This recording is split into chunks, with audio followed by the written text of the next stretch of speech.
करते हैं कुछ और खबरों का। क्या Darbhanga airport flight fair scam का शिकार हो रहा है? बिहार के जल संसाधन मंत्री संजय झा ने दरभंगा एयरपोर्ट से महंगे किराए पर सवाल खड़े किए हैं। मंत्री संजय झा का सवाल है कि आखिर मिथिला के लोगों के लिए इतना महंगा हवाई किराया कब तक देना पड़ेगा?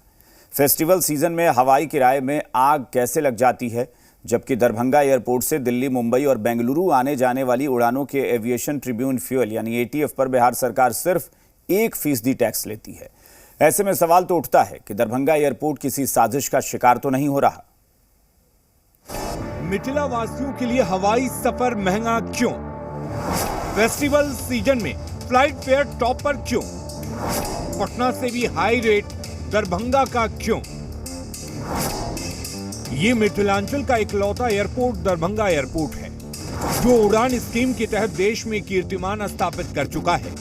उड़ान स्कीम के तहत शुरू हुए एयरपोर्ट में दरभंगा एयरपोर्ट देश के सबसे सफल हवाई अड्डा में से एक है। इस एयरपोर्ट से न सिर्फ मिथिलांचल वासी बल्कि पड़ोसी देश नेपाल के लोग भी खूब सफर करते हैं। टिकटों की भी मारामारी रहती है, एडवांस बुकिंग भी करीब करीब फुल रहता है। बावजूद दरभंगा एयरपोर्ट पर मानो टिकटों का फेयर वाला स्कैम चल रहा है, जिसे बिहार के जल संसाधन मंत्री संजय झा ने उजागर करने की कोशिश की है। फेस्टिवल सीजन में दरभंगा एयरपोर्ट के लिए हवाई किराया आसमान छू रहा है।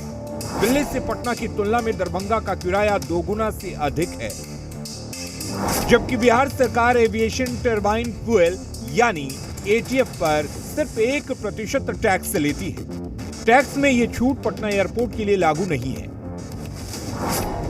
बिहार के जल संसाधन मंत्री संजय झा ने सोशल मीडिया प्लेटफॉर्म एक्स पर इस पूरे खेल का खुलासा किया है।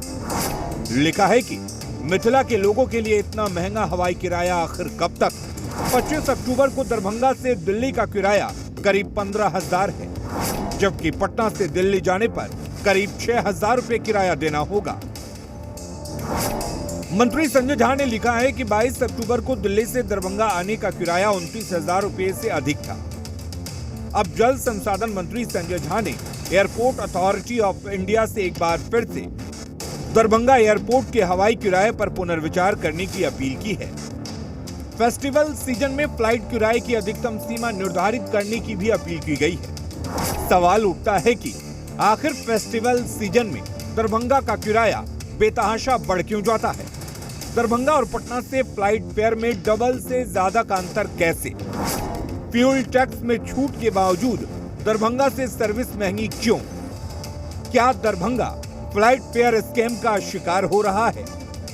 बार बार शिकायत के बावजूद एयरपोर्ट अथॉरिटी ऑफ इंडिया अनदेखी क्यों कर रहा है? दरभंगा एयरपोर्ट के शुरू होने से दिल्ली, मुंबई, हैदराबाद, बेंगलुरु जैसे शहरों से सफर करना आसान हो गया है, लेकिन आसमान छूते फ्लाइट फेयर से मिथिला वासियों को राहत कब मिलेगी, ये बड़ा सवाल है। ब्यूरो रिपोर्ट, जी मीडिया।